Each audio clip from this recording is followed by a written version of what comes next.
Welcome to Yorktown News number 31. Two really good interviews. First one is with Rachel. Last time we were talking to Rachel, she was not feeling too good, and she's feeling better, but she's not 100% yet. But it was pretty interesting about how some of the funding money is used to supply interesting things for people and basically young people to do at the library and expose them to stuff they might not ordinarily see. And we have a great interview with Mike Forsman. He was kind enough to spend a quantity of time with me. And I asked him to talk about the challenges that face the county. And again, it's another area of government that affects everybody in Ely. And Mike's been head of the road area, infrastructure maybe, for a quantity of years and knows an enormous amount. And he talks about the different funds and the different pots of money, if you want to call it. And pot A can only be used for certain things and so on and so forth. It's quite interesting. I was not aware of some of the stuff that Mike was talking about. It's really pretty good and very exciting. And I hope you enjoy it. So without further ado, on with the show. On. Okay. Good afternoon or morning or whatever it is. It's I think midday. It's afternoon. Okay. Yes, I can see that clock. It's Okay. afternoon. How are you? I'm doing better than the last time you filmed me. Good. Happy New Year. Happy New Year. I hope your voice holds out. I hope so too. All right. And we're talking today about? Today we are talking about one of the things that the regional library system does with the legacy funds. The legacy amendment was passed a couple of years ago to preserve the arts and cultural heritage as well as some of the natural places in Minnesota. Okay. It was something that statewide voters chose to do. And some of that money goes to the regional library systems. Where's the money come from? Money comes from the taxpayers. Oh, okay. Okay. It's part of your taxes. All right, thank you. And so part of your taxes has been voted to be earmarked for this, what we call it the legacy fund, this particular batch of programs that it can be used for. Some of them are longer term things. Most of the natural things are longer term things.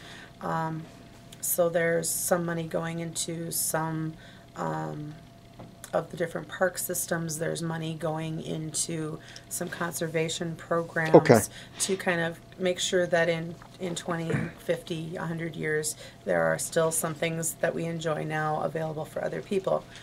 Some of the money, though, goes into arts and cultural heritage. Okay. And that portion of the money, some of it goes to the 12 different regional library systems in Minnesota. Okay. And one of them, of course, is Arrowhead, which the Ely Library is a part of. Yep. And Arrowhead divides their money into several areas, when they get it. Mm-hmm. One of the things that they have done in the past cycle, we're in the second cycle, and the cycles are 2 years long. All right. In the first cycle, one of the things that they did for some of the libraries was do some visual art sorts of things, do some permanent sculptures, permanent murals, things like that. We did not take part in that particular aspect of it. Another thing that they did was to have programs at a number of different libraries. And some of the programs were hands-on, and some of the programs where you just came and you watched. Okay. And we did have a lot of those. All right. We had the Duluth Superior Symphony Orchestra here with a small group that was a harp and a flute player. And they not only they played, but they also talked about harps and flutes and other instruments and how the music is made, and it was very interesting. Okay. We had someone who came in and did a hands-on class on photography. We had I remember that. Yep, we had someone who came and talked about basket weaving and brought a whole bunch of different things she had done and talked about different ways, especially that she made antler baskets using shed deer antlers. Cool. We had a number of children's programs. One that had Becky Prang, who was one of the local illustrators in town. Becky came in and talked about how books are made and how she does illustrations for books. Okay. And that one was kind of a mixed age group. We had, another group that It was someone who came in and taught the kids how to do Aboriginal games, and it was a hands-on thing, and they made a game, and then they learned how to play it, and then they took it home with them. Oh, okay. So a whole bunch of different sorts of things that we have Gotcha. done with that. And they are continuing those in this grant round as well, although right. they haven't started it yet. But we are in kind of negotiations with a couple of groups. It looks like we will have the Duluth Superior Symphony Orchestra back up here with another small group. Okay. There's a couple of other things we're looking at right now too. So I will keep you guys updated. Is the money with those. basically going to be spent on events where people would come? Yes, that's as opposed to a piece of artwork? Yes. Okay. I'd rather affect the yes. children and get Yes. them involved than... That is one of the things it looks like they are not going to be doing in this cycle for the Arrowhead, is they're not going to be doing any more pieces of artwork. Good. And one of the reasons why we didn't take part in that is because there are so many questions about this building right now that to do a permanent piece of artwork, and these are permanent pieces of artwork, the one that they did in Cloquet, they have problems with water runoff right by their main entrance, and so they put two huge granite boulders there, and then they had somebody carve them sculpturally so that when the water runs down, it runs down in patterns. I mean, so there's some really cool things they're doing. I agree. But they are permanent. And I do appreciate artwork. Yes. But I mean, they're not meant to be picked up and moved. Yep. So yeah, one of the things that will be continuing is those event sort of things. Yep. The other thing is what I was going to talk more about today, and that is the Museum Pass program. If you come into the library, you may have done this in the last cycle, but it's a little different this cycle. So if you come in the library, and we're kind of like around the corner from the circulation desk where we're standing right here, there's this little brochure rack that we have these free admission, it says up on the top, and of course that's going to catch your eye. Absolutely. Right? Library and Museum Pass program. And what this program is, if you open it up, you can see that there's participating sites throughout the Arrowhead region. And up here we've got a little map so that with them marked and how far the mileage is, so that if you're looking for one that's closer, you can look at the map. But they go all the way up the North Shore? They go all the way up the North Shore. There's some down by Duluth. There's some over in Grand Rapids. Okay. After we're finished, I'll go over there and zoom in on that. And basically what you can do is you can come into the library and we will give you a free ticket to go to one of these places. Oh, that's cool. There are two located here in Ely. One is the Dorothy Moulter Museum, which is closed right now, but in the summertime. And the other one is the Ely Winton Historical Society. Yep. So if you wanted to go to one of those two places, or if you were going down to Duluth and you wanted to go to the depot, or if you wanted to go to the Great Lakes Aquarium down there, those are all things that these passes are good for. So you can really, the aquarium? You can get into the aquarium. Cool. So you can come in at any point and pick up one of these brochures, which is right here.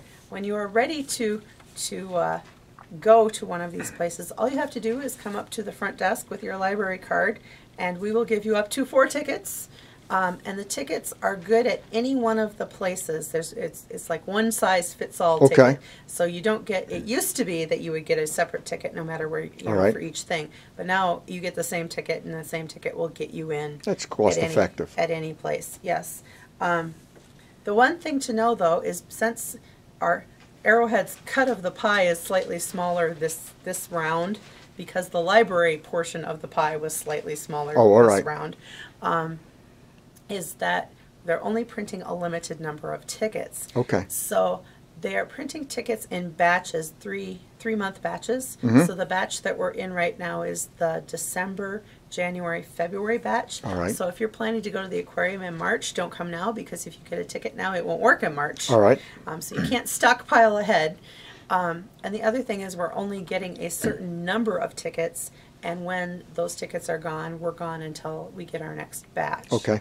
So right now we have tickets, that run until the end of February, and you can come in and get 4 tickets to go to the aquarium, 4 tickets to go to the depot, 4 tickets to go to the Greyhound Bus Museum, 4 tickets to go to the Julie Garland Museum if you're going to Grand Rapids, any of the things that are listed in there. Sounds like fun. Sometimes when you come in here, there may also be extra brochures here.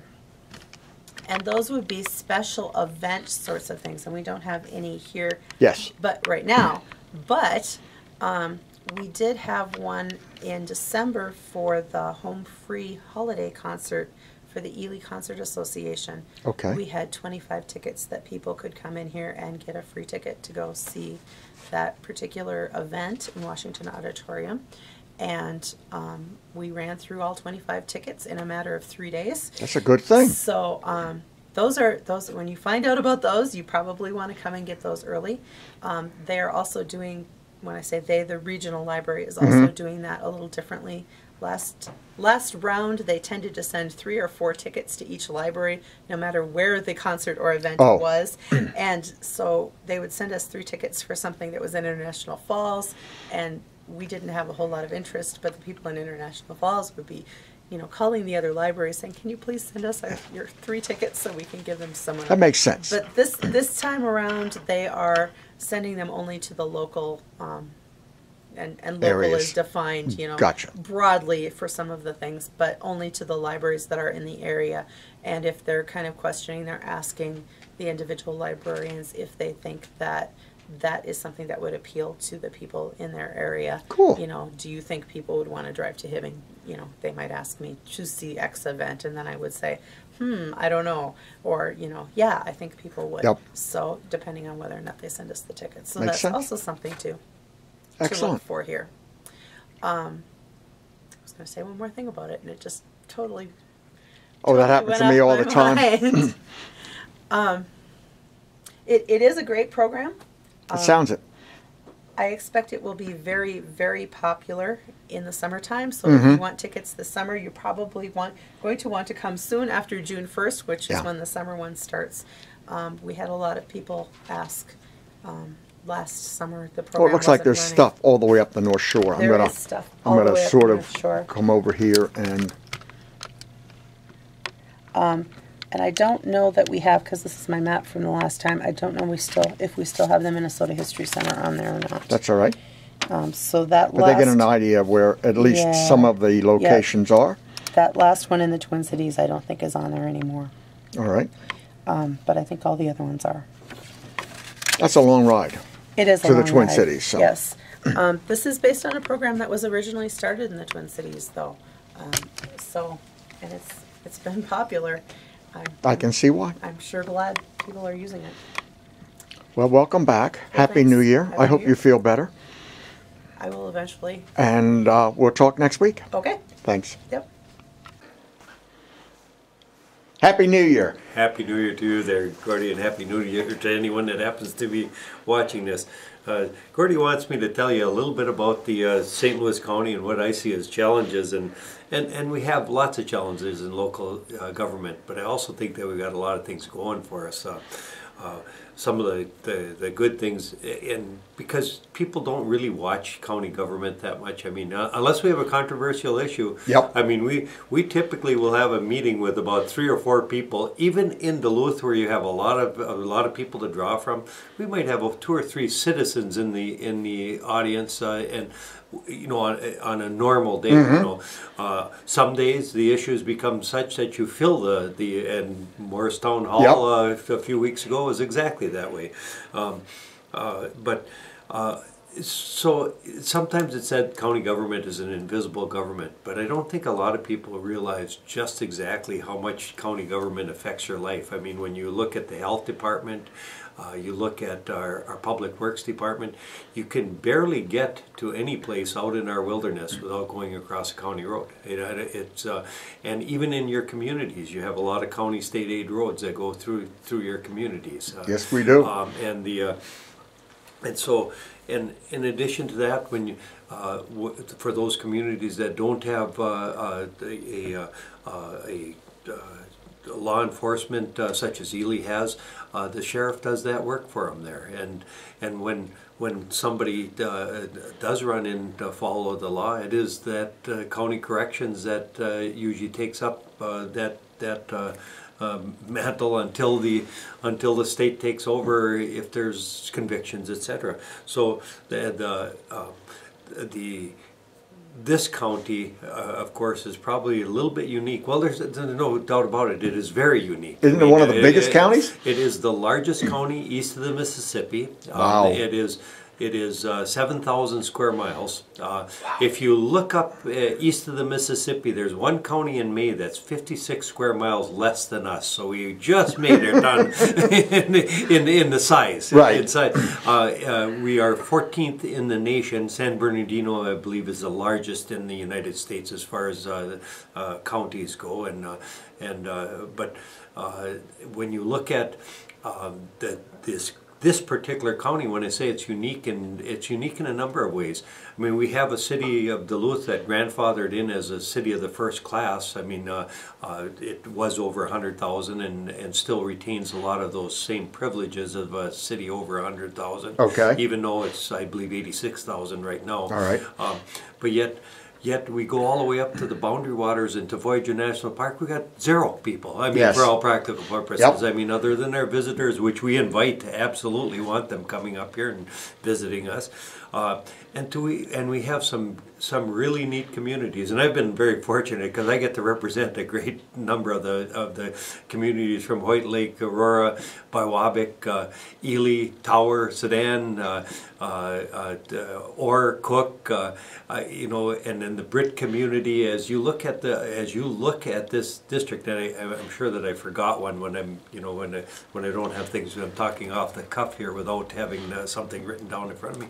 But when you look at these communities, these are truly unique communities when you look at the world. And I've been very fortunate in my lifetime as I've got to see a lot of the United States. If you turn your camera just for a second at my map up there and stuff, and I don't know if you can do that, but my daughter-in-law got me that map up there because she says, you know, you should really put some pins on places that you've been, you know, in the world there and stuff like that, in the United States. So I did, and my thing is, I didn't just drive through those towns. Just about every one of those towns, I either spent the night or whatever, you know, at least once or another. And so what I'm trying to say is that I think that I have a unique perspective in my 64 years on this planet. Is I have a unique perspective. I've got to see a lot of the United States. There are a lot of pins up there, Mike. I love driving. As you know, I love driving. We did own over the road trucks for a while, and I used to drive for Dennis Knezny. He drove his tour bus. Literally went all the way down to St. Louis and Indianapolis, a number of other places there. So the bottom line is that because of the fact that I love driving, I've got to see a lot of the United States, and there's probably a reason that I live right in 1423 East Harvey Street, known property on Johnson Lake, because this is, in my opinion, the finest place in the world that you can live. I mean, it really is. We have the advantage of an absolutely beautiful environment up here, and an environment that has allowed the ability for us to have logging, mining, tourism, and all of those things mixed together. And you know, unlike some people that don't live in the area or don't know the area, they don't think that all of those mix together. But you know what? When you live here, you realize that there is truly a genuine, comfortable mix of all of those entities together. On top of that, we've got, you know, as I look at you, Gordy, with that little tiny camera that you've got there, I look at that and I say, you know, the other thing that we have, and we're right next to it right now, is that we've also drawn in the technological things that are coming into our community. I mean, certainly with Navigant Travel just 2 doors away from us, looking at the state's revenue department just 3 doors away from us, from this building here. And then the fact that everything we're doing, from the fiber optics coming to our community in a big way, and all of these other things, this area of the world that I call home, that you call home, that so many of us call home, is an absolute great place to be looking forward to the future. As we look for the prospects of being able to supply some of those needed minerals that are needed for our technological way of living in the future, coming right from our area here, as we look at the fact that this area, literally, you know, a block away, a lot of the iron that helped take and win World War II and win World War I there came from right next door. I mean, literally, you can throw a rock right across the road there to where the iron came from. That literally kept us from, in my opinion, of course, kept us from either speaking German or Japanese. Absolutely, and boy, you got a believer in me. And so I mean, and yet. You know, as going back to the fact that these marriages work relatively well between these different types of entities, when you look across the street to what was once a big mine pit and everything else, you can go fishing trout over there right now, and it's beautiful. It's very beautiful. It's a beautiful trout night. When you go over to our Grand Ely Lodge, which people tell me, because I was involved right from the very beginning in it, from the city council and the mayor's position, that what a beautiful building that is and what a beautiful addition it is to Ely. You always keep in mind that it is built on top of an old mine dump there. Yep. and what a gorgeous spot it is.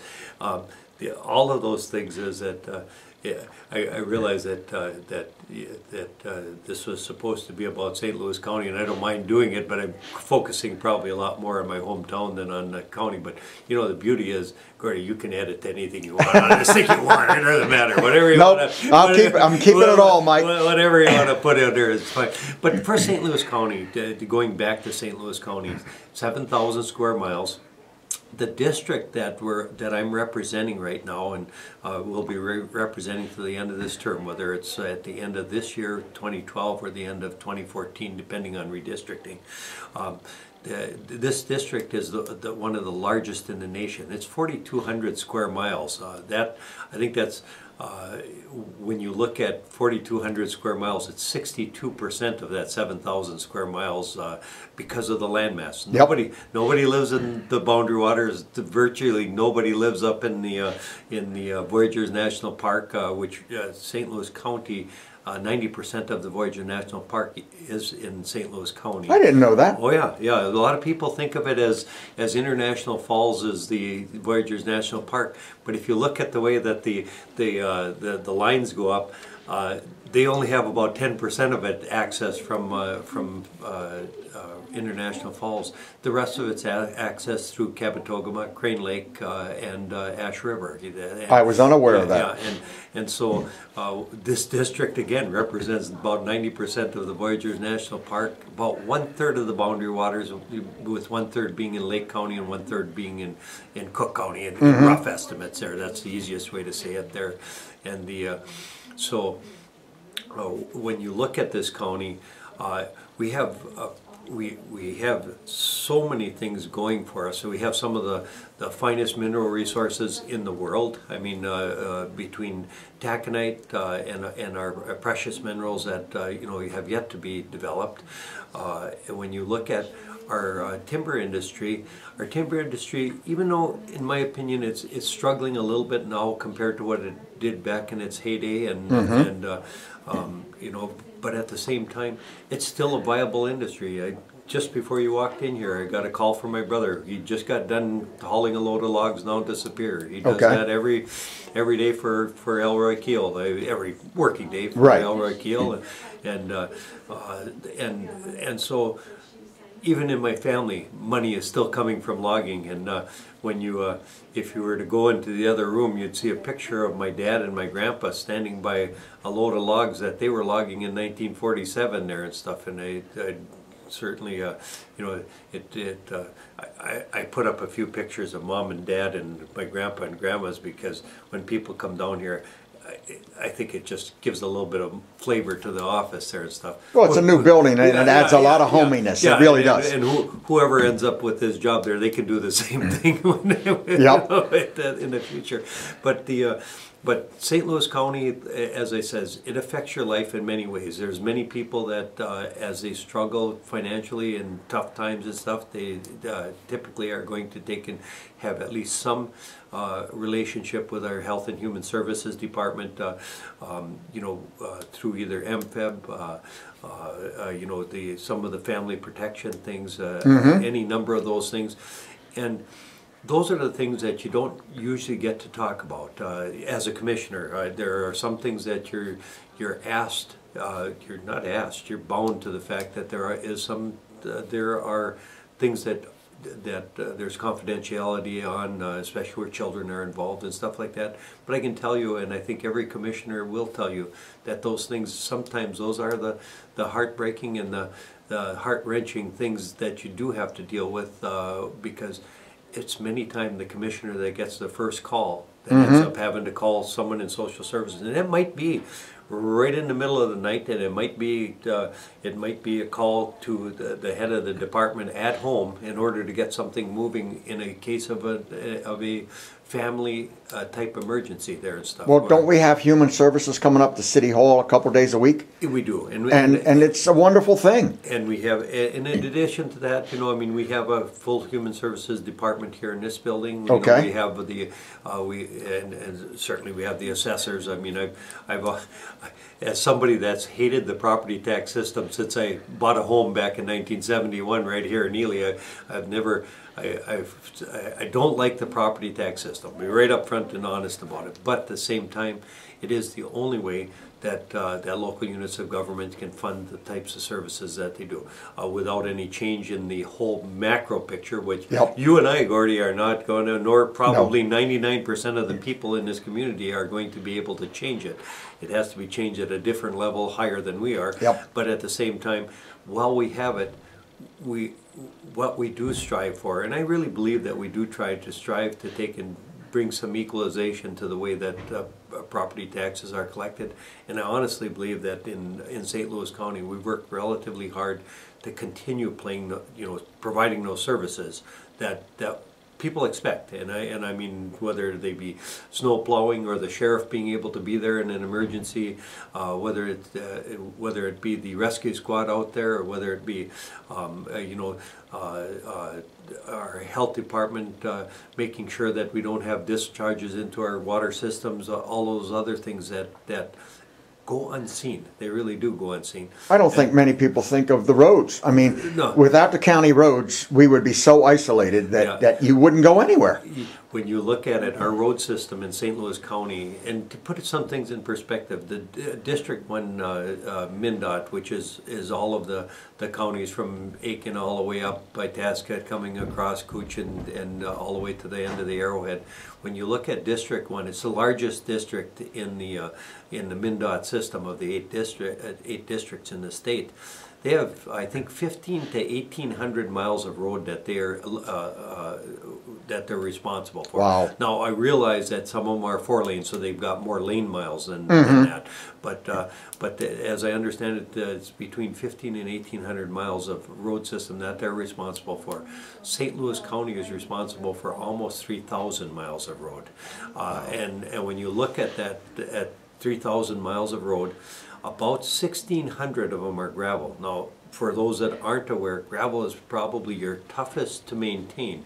It's much easier to maintain an asphalt road system, but when you look at trying to turn gravel into tar roads, for instance, when you look at reconstruction now with the cost of fuel and everything else, we're looking at roughly, and it depends on the year. Fuel costs truly change the cost of reconstruction, and I know it's a little bit of a diversion here, but because of the fact that the asphalt has got an oil base, the trucks that take and move the asphalt, the grader that takes and that moves the dirt, all of those things that go into it, all of those things, it varies quite a bit, but it's going to vary even in today's market. There anywhere between $1.2 million and $1.8 million a mile to reconstruct. Now, add the fact that we have 3,000 miles of road. You don't have to be much of a mathematician to take and multiply 3,000 times 1.2 to 1.8 million dollars per mile to see what it would cost to make an absolutely perfectly asphalted county. It can't be done. I mean, it can't be done under any circumstances, but we can continue to take and keep on servicing our roads and trying to keep them up and trying to keep on top of preservation of the roads that we have. And I think that we've done a lot of those things. A few years ago, we dedicated an extra $1.8 million to our local road system. per year on an annual basis, and it has continued. This year, in our 2012 budget, we added a little over $500,000 on top of what we normally put into what we call the Gravel Road Improvement Program, or the acronym that we used is GRIP. So GRIP, depends on who you talk to. It's either Gravel Road Improvement Program or Gravel Road Investment Program. So okay. you can take it either way you All want. right. But that acronym, by putting those additional dollars in and being able to build a fund so that we can actually start upgrading some of these roads, and some of the things that we're doing are like are relatively innovative in the sense that these are things that they've been known about for a while, but they're now starting to be common practice, and they save dollars, and they limit maintenance, and they also provide a better road surface for people to drive on. And I'll use chip sealing, for instance. I'll use the fact that we can use some of these dollars for some enhanced chlorides to keep our binders and our and I know that there's always a little diversion, because when I talk to the public, I always realize that I've seen this stuff for, you know, this is starting my 30th year as an elected official. So you think, oh, everybody knows these things, but they don't. You know, it's because they haven't been exposed to them. But so one quick diversion is that on gravel roads, when you see that dust going up in the air, that's the binder that holds your roads together. If people wonder why all of a sudden you got the rocks coming up and everything else, it's because that dust that's been up in the air dispersed out into the ditches, etc., that holds that binder, that clay binder that holds the road together. When it dries out and it disappears, it is the rocks that do not disappear, and they end up being part of your problem. So chloride has a double advantage to any road system. The chloride in the applications helps hold that binder together. It helps hold that road system together. It also helps eliminate potholes. Now, the chip sealing that I mentioned before is a newer way of trying to take in, newer meaning within the last decade or so, of trying to hold those road systems together even better than chloride does. That's part of the way that we're looking at this new GRIP program to improve these gravel roads, with 1,600 miles of that 3,000 miles being gravel roads. And you can't hardly get anywhere in our county to where you want to go. You can't. It's difficult to get to a destination in this county without going across a county road. Absolutely. It's very difficult, and if some of these roads are fairly distant from the way from even our tool houses. So, in other words, when they start to deteriorate, just dispatching a grader to take and take out the potholes and those other things that need to be done, or to go out there and take and put the Class 5 on them to build up your road base again and stuff, become difficult and very expensive. So if we can take and do those things that takes and holds that road base together, in other words, do some preventive things, and that's part of what this program is about. You know, we do have a pretty robust gravel road program, but we want to do even better on it. So that's a new initiative for 2012. Before you change, is the Echo Trail a county road? County Road 116. That is a really well-maintained road. And it, you know, you can go all the way to 50. Bike, yeah, you can go. It's a beautiful road. 23 and year round. Yeah, I mean, it's very impressive. Yeah, and you have to be pretty impressed with some of our drivers on a heavy snowfall, because when they come from the north side, coming from Bike down on that road, for the most part, they have no cell service. Their radio is minimal at best, and you've got one operator that's coming down that road, opening up that road for us, for all of us people that use it, and we do. And many a time they get in a situation where they really have to work at getting through it. This year it's fine. Yes, yeah, absolutely. This year we're having a great year for snow removal. And let's put it this way, I shouldn't say this out loud, but I'm going to say it anyway. We're probably making a lot of money on private driveways right now, because that is a set amount each year. There are other years, last year for one, that you don't make that. Yeah. I mean, there are years when you make money, years when you lose money. You always look at a moving average on it and stuff. It is not a program to make dollars. But to that point, I mean, we've had some really good operators, and we continue to have a lot of good operators that know the equipment, and they're out there in some of the toughest weather. Yes, they are. I mean, and it's a lot of the things that. Well, another thing that we just another initiative that we started. And going right back to that same thought about our operators being out there in probably the worst of weather. I mean, that's when you put an operator out. Yep. You put them out Yep. when it's, you know, when you and I don't want to drive on that road. We tell our operators to get out and plow it out. And my friend Tom Urchel, a lot of the people watching this said, "Oh, Tom's an operator of ours," and he made the comment. He's one of the few people that told me, he says, "You know, I really like those rumble strips that are on the side of the road there, those rumble stripes that most people don't like, including myself. I don't like them either, but he says, I really like them." And I said, why is that, Tom? He says, every time that he says, he says, and all I've got is a big sheet of white in front of me. That's all I've got, and I can't tell where the shoulders are or anything like that. He says, when that front tire of that dump truck hits our plow truck hits that rumble strip, he says, I know I'm right on the money. He says, yep. I can keep the blade right there, and he said it in a very nice way, but it's true though. I mean, we put our operators out into some pretty tough situations, and whether we like it or not, we can't predict the weather, and we can't predict just exactly how quickly things are going to freeze down, how quickly something that's soft snow is going to turn to ice. And we've been caught a few times, and hopefully we're never going to get caught again. And we struggle not to ever get caught again, but we do struggle with that. That is but going back to the safety of our operators and the efficiencies that we're trying to build within our system.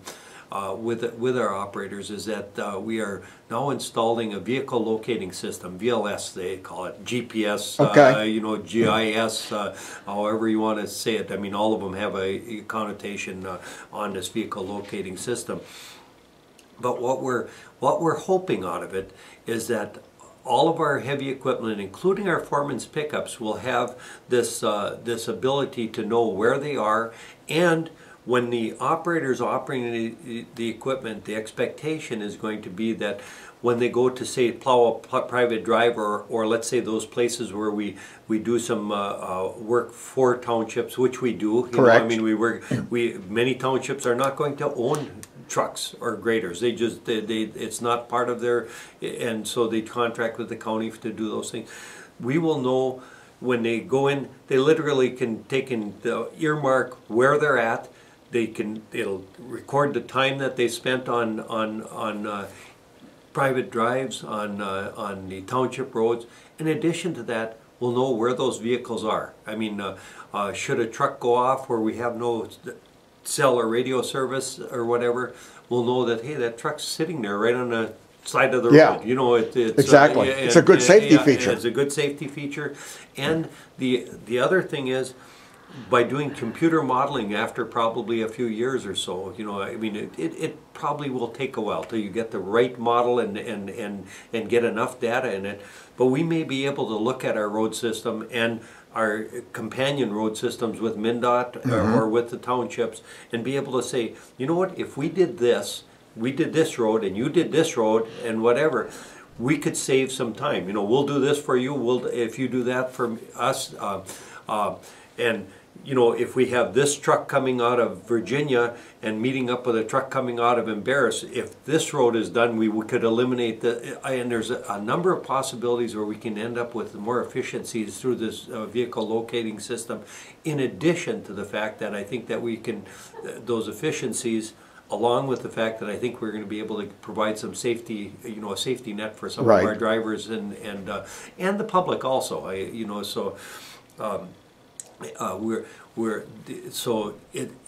Public Works is a huge part of St. Louis County. And I've been very fortunate to be Public Works chair for many years now.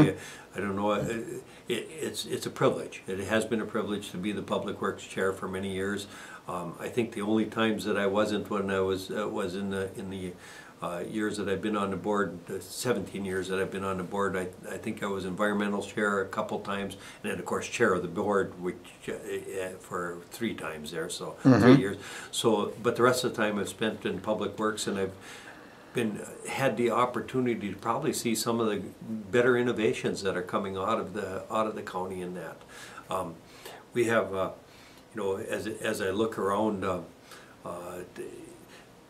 Public Works is, like I said, as Public Works Chair, probably that is my strong forte. I mean, you know, everybody's got their own strengths and weaknesses. That's probably my stronger strength. I get an opportunity being on a, you know, statewide organizations on it, you know, and being on the Transportation Alliance, and just finishing a year as president of the Minnesota Transportation Alliance, which is a statewide organization. It's cool. Yeah, and this year I'll be past president following the meeting, our next upcoming meeting this month there and stuff. Be past president, and then being on the area transportation partnership for District 1, helping, you know, helping delegate where those federal dollars go and stuff.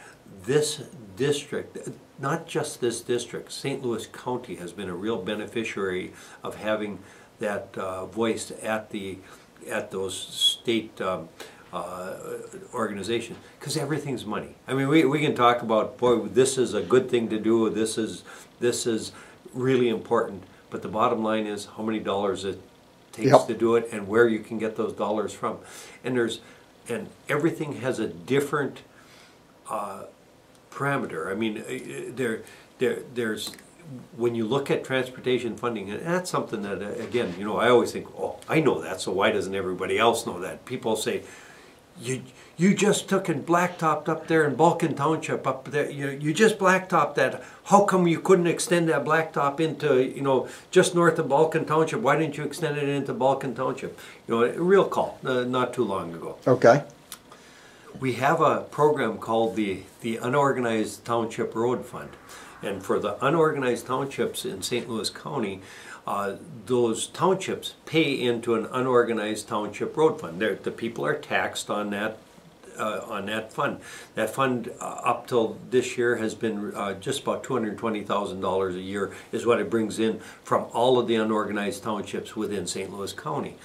Well, there are a number of those spots, and I'll use that unorganized township just north of Balkan as an example. It was a bugger to take and run that grader up over Balkan's roads, and then run up there and grade that road every time that you went up to the up north of there. But we have this unorganized township road fund. After a few years, you know, you literally let the part of the fund build up. We had enough money, and we had a hell of a good contract. We could tar that road right all the way up to the end, and we wouldn't have to send our grader up there. We're done. We won't have to maintain that. But when we came down into Balkan Township, organized township, we cannot use unorganized money by law in an organized township. So you can see where I'm going with this. Yep. So the answer was very simple to anyone that knew the law and how those funds come. So unorganized township funds, when you see an improvement done in an unorganized township, they're done through a different fund that those people that live in those unorganized townships pay into. Then then there's the CSAH dollars. CSAH dollars meaning county state aid highway dollars and stuff. Okay. Those dollars are part of your gas tax dollars. The state gas tax, about 29% of those dollars go to counties, and they go on to county state aid roads. Now, anytime you use those county state aid dollars, they have to be used to the state aid standards. And here's going to be a little catch, and I'll use a good example right in our backyard here that everybody will understand real well. When we did the road between Babbitt and Ely a few years ago, and didn't reconstruct, but we ground it, we took and redid the shoulders, we took and did a whole mess of things on 21 between Babbitt and Ely a few years ago. When we did that, we could not use county state aid highway dollars, even though it's a county state aid highway. And my logic was, why can't we? You know, I mean, I knew the answer beforehand, but I mean, most people would wonder why. because in order to use those dollars, you have to bring the road up to the state aid standards. That means that all of those curves have to have a larger radius than what they did. Understood. All of the slopes had to have the right percentage of a slope. All of the back slopes had to be just right in order to meet the county state aid highway standards. In order to do that, now we're talking that $1.2 to $1.8 million a mile to do this. But we only had a little over. I'm not gonna be able to pull this number off the top of my head, but I think it was a little over $2.5 million to do this. Well, it's 15 miles. Yes. Yeah. You're not going to do it. It can't be done. So what we did for quite a few years, with me begging them, the Public Works, to do that road, that, geez, the road's deteriorating. I mean, it was. If you can remember back a few years ago, it was to the point where it was. I mean, it really needed upgrading. So what we did was we did a ground up the old thing in what's called a reclamation project there and stuff. Different than a reconstruction. Reconstruction, you literally go down into the base, you change the slopes, you do all those other things. What we did was we ground up the original, we improved our shoulders at the same time. If you notice, we widened out a number of spots. We changed culverts on the road, we did all of those things, and we came in at a relatively low cost as compared to what reconstruction was. But we couldn't use any state aid dollars on that. We couldn't use any gas tax dollars on it. What we used was a buildup that we had in our local road improvement fund there and stuff. And that's the fund that is literally paid for by property taxes. Property taxes pay for that. And like I said, a few years ago, we added to that initial amount of $3 million something, we added an extra $1.8 million to that fund on an annual basis.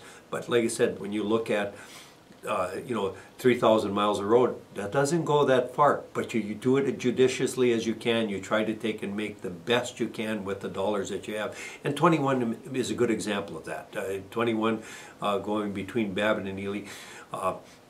Now, when we get to doing the road 21 going from Babbitt to Embarrass, most of that road is going to, because of it's relatively straight and things like that, we can do a lot of those things and still meet the state aid standards, so we can use gas tax dollars to do that. And that is something that we would love to do. There's just a number of things that we still want to do and we will do. It's just that it's trying to weigh, again, so what I'm saying is, you got your local road improvement fund that does that. You've got the unorganized township thing. You've got the county state aid highway dollars. Then you have federal enhancement dollars.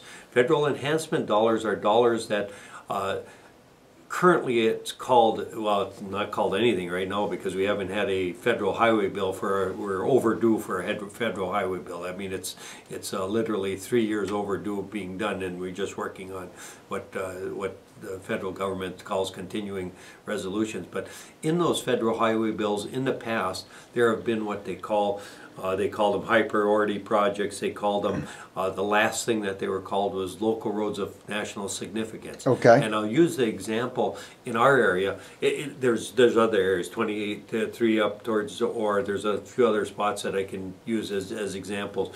The dollars that are used to improve Highway 4 down by Calvin Township right now as we speak. Those are high priority dollars. So you look at, so you can tell yourself, where did those dollars come from? Those are federal high priority dollars that were put into, to upgrade some of our road system. And there's many examples, but those are some examples that you can use there to pick on those. But one of the best ones in the local area is, the best example we can point to is the Echo Trail. Starting from when it leaves 88, before I became a commissioner, Commissioner Herb Lampa had taken and secured the dollars through the lobbying Congress to get the first part of the road done up to Bass Lake, if you remember there and stuff.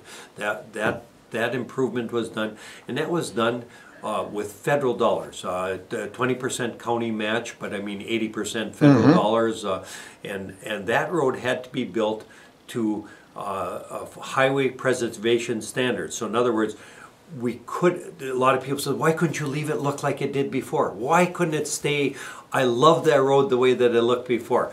Well, the thing is, federal highway preservation standards say that the road must have a certain radius on it. It must have the certain slopes, and as you look at Yep. it, you'll see that. And then I was lucky enough to go out to Congress and end up with picking up almost $2 million in federal dollars that we were able to go from Bass Lake all the way up to past Pazzi Road there, what you saw happen a couple of years ago, Yep. past Burnside Lake and that was, those were federal dollars that did that with a 20% county match on those. And those kinds of dollars, they're relatively rare, and they're probably going to be rarer in the future, even though they're federal gas tax dollars that are coming back to the local communities. It's difficult to go and lobby for what some people call earmarks, some people call high priority dollars, some people call local roads with national significance. But the Okay. bottom line is that they all are federal dollars that are earmarked by Congress for certain projects and we were lucky in this in Minnesota. We were lucky, and we were certainly lucky in St. Louis County, and a number of these projects were able to be put with federal gas tax dollars put into our backyard there and stuff. And to compare, a good comparison, talking roads, I mean, like I said, I love roads and I love public works, and and as you saw in the picture, I love being on them too there. So but when you look at if a person wanted to see what's done with local dollars, gas or property tax dollars versus what was done with federal dollars to a standard that was set up there. Probably the best example is when you're driving around the Shagwell Lake on the east side, and you're going to turn up the Echo Trail. Instead of turning up the Echo Trail, which was done with gas tax dollars, the road starting at the Echo Trail all the way over to Burnside Lodge, that was done with gas tax dollars. I mean, excuse me, with property tax dollars. So the local road fund. There, we didn't have to follow any of the standards of the federal government. We didn't have to follow state standards. We only had to improve the road. You know, we wanted the existing road. We wanted the local road was you know, was it wasn't good. I mean, before we did it. So if you go off that road, you're gonna damage your automobile. Yes, you will, because you got no slopes or anything like that. Yep. But at the same time, we were able to improve the rideability. We dropped the speed limit down. If you remember the speed limit, well, you may not, but the speed limit used to be about 50 miles an hour going around, or 45 or 50. That's hard to believe you could even drive it. Well, I have friends that went around the 15 miles in 15 minutes there, and when I was a kid there. So, so I mean, I know it can be done there, and maybe less even. So, you know, but at the same time, it's not what. You know that understood. That's not what it should be. So what we did was because of the fact that now we improved the drivability of the road, but we didn't have to follow those standards. So, but yet at the same time, it makes the most beautiful drive because you're able to drive right next to the lake and stuff like that. You would not be able to do that if you were using state aid dollars or federal dollars. Two things. And right or wrong, the state aid dollars, federal dollars, they tried to pull the roads away from the lake, so your salt and anything that you're using on those roads don't end up into your drinking water or into your, you know, any of those chemicals end up in there. And I think that we've been very judicious on how we take and do that around the lake where we're in there. But for our tourists, for us, I mean, there's nothing that I like better than in the summertime taking that little 46 Willys Jeep of mine, you know, on a nice day and go putt around that lake, because 30 miles an hour is perfect in that Jeep. Yes, it is. And as you drive around on a nice night and then stop at Burnside Lodge or whatever, and just for a little bit. In fact, I think I've even seen you there. Yes, you have. And with the Jeep parked outside. You know, I mean, it's something that is unique to our area there and stuff. We've been very fortunate, you know, in the sense that we've been able to take and have, the other dollars that are out there is the State Park Road account. You know, the State Park Road account is used for those areas that access a public access. And I'll use a good example on 580 up on Oak Narrows Road up, you know, just north of Cook there. That was done with State Park road account. Now we St. Louis County did all of the groundwork and everything else. Okay. You know, we leveled out some of the corners, we pulled down some of the hills, and all of those other things, but we were able to use State Park road account funds, which are those dollars that are set aside by the state government to take and access their either their boat accesses or a park. And those dollars are separate from every other way, and they can only be used for access to something that accesses a state, accesses a state lake access or a state road. Oh, okay. Yeah. So what we did, because it was a county road, we went and we upgraded the base of the road. It was a gravel road, but we were able to take and use the state park road dollars to put asphalt on it after we were done. So again, a case where someone says, how come that road got tar on it and you're not tarring other roads? We did that with funds that we couldn't use anyplace else. They were earmarked for that road by the state government to upgrade a road going to their access. We did a similar thing, but no asphalt. But we had on the north side of Vermilion, we have the Niles Bay Forest Road, and a lot of controversy on it. I had a number of people who have talked to me over the years on it there. How come that road got to be, upgraded? Unfortunately, or fortunately, however you want to say it, we did have one of our superintendents that lived down on the end of that road, had property at the end of the road. So the first thought that a person has is, oh, you did this for him. Well, no, he was not involved, other than the fact that it's a consequence of it there. But at that time, Brad Moore was the commissioner of the DNR, and Brad and I consider Brad a friend.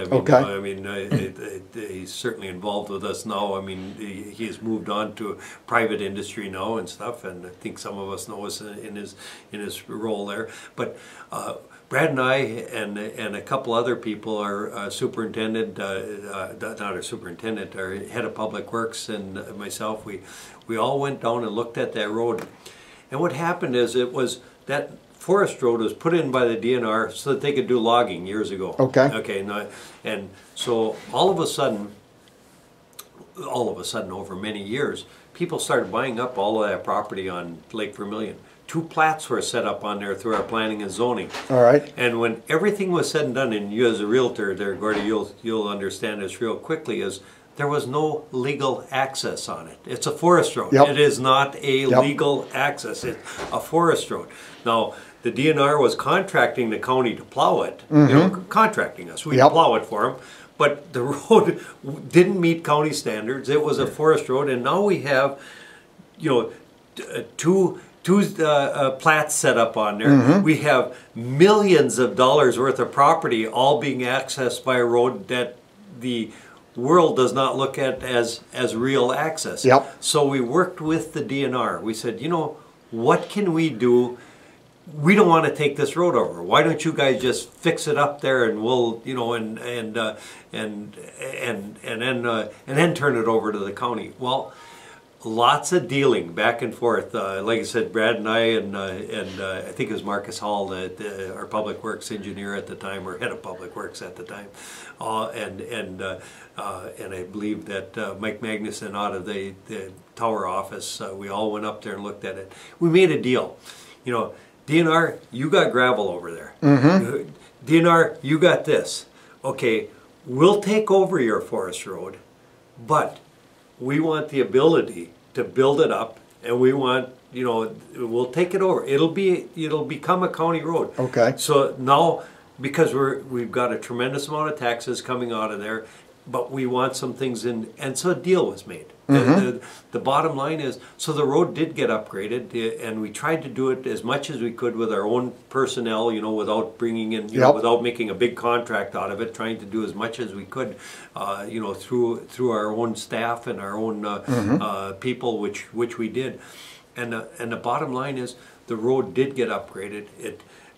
It's probably not an issue today because I think people understand just how much development has taken place there and how much it adds to our tax base, which helps alleviate the, I mean, it was paid for by property tax dollars. Absolutely. Yeah, I mean, it was property tax payers that paid our grader operator, they paid our dump truck drivers, they paid, all those things. We got the gravel for free from the DNR, we made some deals there.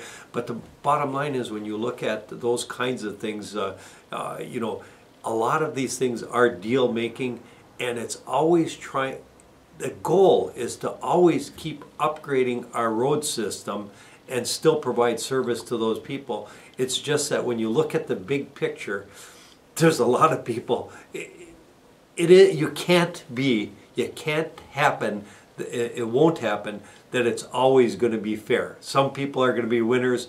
We try not to have losers on it, but we try to take and spread the winning around the winning around our county. And I've been very fortunate in the 17 years I've been as commissioner.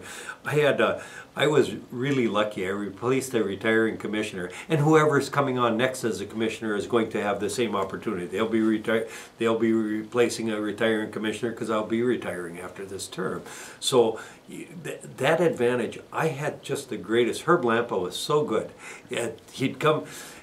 For the first couple of years, he'd take me through the budget books and say, "Mike, here's where they're hiding money. Here's an important place to look." And he'd say, "Here's the road projects that I've got going. Don't let anyone steal them from you." And those kinds of things, they were worth a tremendous amount. You couldn't pay for that knowledge that he gave me. I mean, I literally have, and I know that this is a little bit strange, but like I said, you're very welcome to edit it there and stuff, but I literally have Herb Lampa's thing 17 years ago that he had, and I have checked off those little things that I've accomplished. That he said, these are going to be things that are going to be difficult to accomplish. And he helped me with them. So the bottom line is, the bottom line is it has been a challenge, but yet a real enjoyable thing every time you can click off something that helps somebody in this county. Can I stop you there? Oh yeah, absolutely. Will you allow me to come back and do this again? Oh, will you do it regularly? Oh, sure. All right. Sure, you bet. All right. Because we've talked for almost 49 minutes. That's all right. No, it was. No, I learned a lot, and I did this. I started this show so that people realized behind the scenes what you were talking about. That you and I assume everybody knows it, but then you find out, like, it's once you get on the inside, you see a lot of things you didn't have. Thank you so much for your time. Happy New Year. Yeah. Here, I'll have to show. We're back on. Oh, yeah. Oh, yeah. This is my dad. All right. This is my grandpa. This is 1947. Dad took a train to to Detroit. Dad took a train to Detroit, picked up this truck. They loaded a brand new 47 Dodge pickup, brought it up to Albert Winnikine in Speet's garage there. Grandpa bought the truck brand new in 47. This is in 47 on right by the Beaver River Portage on Johnson Lake there, where they logged out on. So my dad started his marriage by being a logger on Johnson Lake there and stuff. That's sort of cool. Yeah. Now tell me about the picture. This is my dad and me on the Skyline Drive, where my dad went to school in Duluth after he got out of the Marines, and that's got to be a 30-something. That's a 1927 Chevrolet. It's sitting in my garage right now. So all right. I mean, it's because I had a 32 Dodge, and it's sort of a similar shape. Yeah, they all have a very similar shape, and my goal was to have it done before my dad passed away. That didn't happen. Dad died in November 2nd. So, but at the same time, I'm hopeful that before next summer the car is done. I've got it running now. The running gear is done. It's just a matter of finishing painting parts and whatever. And this is my mom and I in the same out at what now is Mark James' place. Used to be the Pintar place. Okay. Mom and Dad bought that right after they got married, and this is parked in front of our house there out on what was the Pintar and now Mark James property out on the Highway 21 there. That's sort of cool. Yeah. So I know it's kind of self-serving, but I love having pictures. I don't blame you. It's so Yeah. Anyway, that and then plus when my relatives come in there, they can have their grandma and their grandpa and their great grandpa all taking and watching them when they get their licenses renewed. Yep, that works. So, Thanks, Mike, for your time. you bet. Take care. Well, I hope you enjoyed the show. I had a good time talking to Mike. Obviously, I always have a good time talking to Rachel. Mike's a font of knowledge and stories and a history of the whole area. It was pretty good. I'm going to go back and talk to Mike. I'm going to try to do it on a monthly basis. I don't want to bother the man too much. He's busy, obviously, doing other things, but it was a lot of fun. And one of these trips back, I'm going to ask him to take us on a tour of the new structure over there, and we can go through it and take a look at all the different offices that are in there. So that's the show for this week. It's early in the new year. Be good to yourself, Ely.